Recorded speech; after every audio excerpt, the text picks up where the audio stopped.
If is one of the most useful functions in Excel, but it's also one of the most overused. People reach for it for everything, so they end up with formulas that look like this, when what they actually wanted was something like this. The problem isn't that if is bad. The problem is that if is often doing a job another function was designed to do better. So in this video, I'm going to show you the alternatives to if, and by the end, you'll have a clear understanding of when to use each. You can download the free practice file from the link in the description and follow along.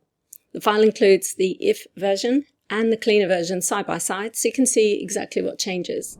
Let's start with the most obvious upgrade, ifs, which replaces the need to write nested if formulas. It's useful when you have several conditions to test and each one returns a different result. For example, let's say here we need to classify sales orders for follow-up. Some orders haven't been paid, some are out of stock, some deliveries will take a long time, and the rest are ready to ship. Now you could do this with a nested if, as you see here, but you have to keep opening another if inside the previous if, and then close all the brackets at the end. The more conditions, the easier it is to make a mistake. Instead, let's take a look at ifs. Ifs takes pairs of arguments, a condition and what to return if that condition is true, and it checks them in order, left to right. The first condition that evaluates to true wins. The first condition is checking if the order is unpaid. If it is, I need to chase payment. And I'm going to Alt-Enter down onto the next line for my next condition, which is to check whether the item is out of stock. If it is, then I need to backorder. Alt-Enter, then whether the delivery days is greater than 7. If so, I need to expedite the order. And finally, if none of those conditions are true, then I don't need a logical test in the last argument. I can simply enter true, then the action will be ship. And close parentheses. Now in this formula, the order matters. I want unpaid orders flagged first because there's no point in shipping or expediting an order that hasn't paid. And like I said earlier, ifs checks each condition in order and returns the first true result, just like nested ifs. So if I press enter and copy it down, you can see we get the same result as the nested if formula. However, the ifs function does have one disadvantage, and that is even though it returns the first true result, it still evaluates all conditions. Whereas nested ifs stop evaluating at the first true result. So in large spreadsheets, nested ifs may actually be more efficient than ifs. Next, let's look at a case where if really isn't the right tool for the job. Here I have a column of region codes, and each region has a different commission rate. I've used a nested if formula to return the commission rate for each region, which works fine. But the problem is that the rules are buried inside the formula. If a commission rate changes, you have to edit the formula. If a new region is added, the formula has to be rewritten. And the longer it gets, the easier it is to make a mistake. This is a lookup problem, so a lookup formula is a better fit. And to support that, I've put the region codes in their own table with their rates, which allows me to look up the region code with XLOOKUP. In this table here, you can see the table is called COM rates, and I'm looking up the region code column, and I want to return the rate. And if the region code isn't found, I'm going to return 0%. Close parentheses, let's copy it down. So instead of hard coding every region rate inside the formula simply refers to the table, which makes it much easier to maintain. If the commission rate for South changes, let's make it 4%, I update the table, not the formula. Or if we add another region, let's say we add a region for Central and it's 4.5%, I simply add it to the table, and because it's an Excel table, the range expands automatically and feeds through to my formulas. That's the key difference. Nested if is testing logic. XLOOKUP is retrieving a matching value, and when your formula is really just matching one value to another, a lookup table is usually cleaner and safer. Next, let's look at switch. Switch is useful when you want to test one value and return different results depending on what that value is. In this example, I have a small report where the user can choose a metric from this drop-down list. They might choose total sales, total profit, profit margin, or average selling price.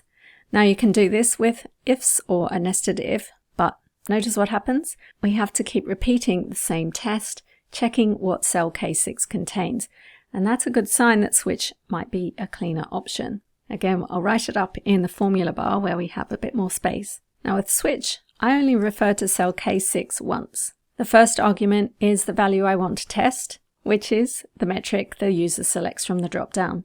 Then I list each possible option followed by the result I want returned. So if K6 equals total sales, then I'm going to sum the sales. Or I could reference my totals, but let's leave it at that and assume there are no totals in the table. If it contains total profit, then I'm going to sum the profit. Alt enter. If it contains profit margin, then here the formula is slightly more complicated. I need to sum the profit divided by the sum of the sales. Close parentheses, comma. And if it contains average selling price, then I want to sum the sales divided by the sum of the units. Close parentheses on sum, and I'll alt enter one more time. And then the final argument is optional, but it's useful because it tells Excel what to return if none of the options match. And then close parentheses on switch. And you can see we get the same result, and let's test it with the drop down. Now I have one more trick that I've applied here. Notice that the profit margin returns percentages, but my profit figures and total sales return dollar amounts. And that's because I've got some conditional formatting on these cells. You can see I've got a rule that says if the value in K6, which is the metric selected, is profit margin, then we're going to apply a percentage format. So that overrides the formatting on the cell when profit margin is selected. Anyhow, the advantage of switch here is that the formula is easier to read because we're testing one value against a list of possible matches, and unlike XLOOKUP, we're not just returning a value from a table. Each option can return a completely different calculation.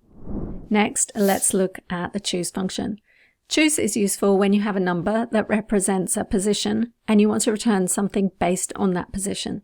In this example, I have a month number in column D where January is 1, February is 2, April is 4, and so on. But I don't want the calendar quarter. I want the financial year quarter where the financial year starts in July. So the quarter mapping is different. January, February, March are quarter 3, April, May, June are quarter 4, July, August and September are quarter 1, and October, November, December are quarter 2.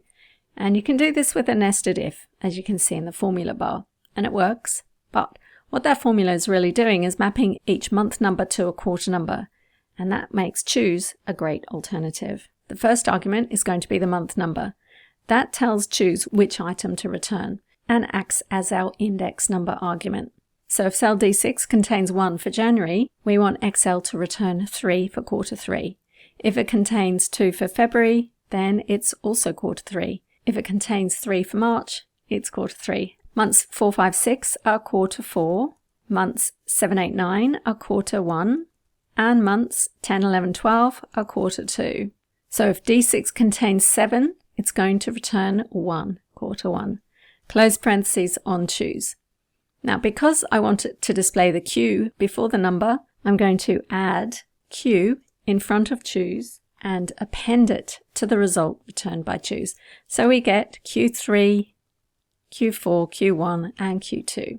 So the choose function returns the quarter number and the formula adds the Q in front. And this is a good use case for choose because the input is already a number from 1 to 12 and each number has a specific result. It avoids multiple if statements and makes the month to quarter mapping easier to see in one compact formula. If you're enjoying this kind of formula thinking, you'll love my Advanced Excel Formulas course. It's designed to help you go beyond memorizing functions and start building smarter, more reliable formulas. You'll learn how to combine functions, simplify complex logic, work with dynamic arrays, troubleshoot formulas, and choose the right function for the job. It comes with downloadable practice files, and you can ask me questions and get support when you need it. There's a 30-day money-back guarantee, so there's no risk in trying it. The link's in the description and pinned comment. Next are sum ifs and count ifs. This is a different kind of approach.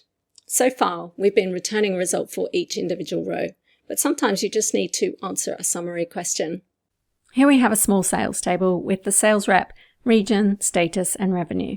And we want to answer 2 questions. How much revenue came from closed deals in the North region? And how many closed North deals do we have?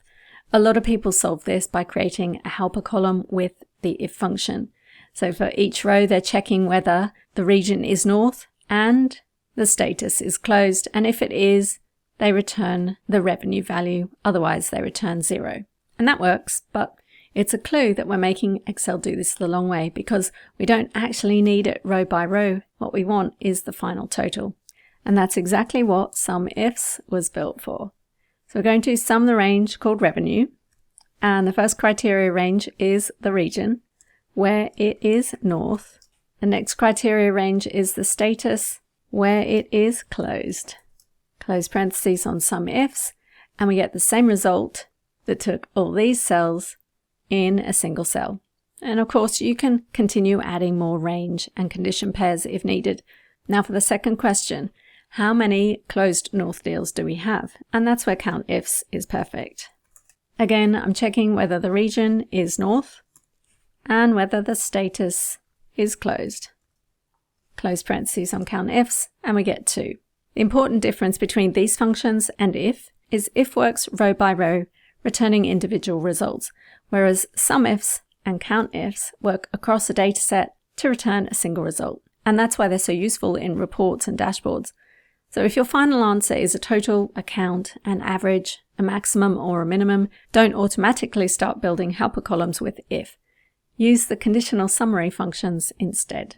Sometimes the problem isn't the if function itself. The problem is when the formula repeats the same calculation multiple times, and that's where LET can help streamline our formulas, improving performance and readability. In this example, we're calculating a commission based on net sales. That is, sales less the discount.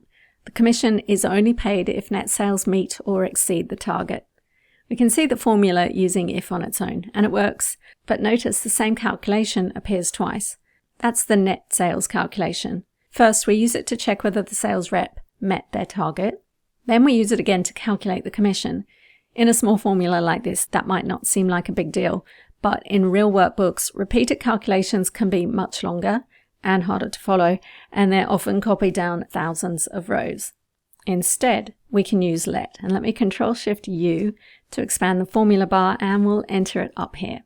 The first argument creates a name called net sales, and then I define what net sales means. So net sales is the sales times 1 minus the discount, close parentheses, comma, Alt-Enter, and then I enter my if formula, and I can reference net sales in there. So the logical test becomes, is net sales greater than or equal to the target? If it is, then we use net sales again without having to calculate it again, and we multiply it by 5%. Otherwise, we return 0. Close parentheses on if, and close LET. Press Enter. We get the same results. Let's copy it down. Same answer, but now the net sales calculation runs once, and the formula reads like a sentence. And if the calculation changes, we edit it in one place here, and it feeds through to the rest of the formula. So use LET whenever the same calculation appears more than once in a formula, or when you need to have intermediate values that will be clearer with a name. Now these functions are just one part of modern Excel. There are many other functions that can completely change how you work with formulas, reports, and data analysis. So if you want to keep building your Excel skills, watch this video next where I cover 15 Excel functions every professional should know. I'll see you there.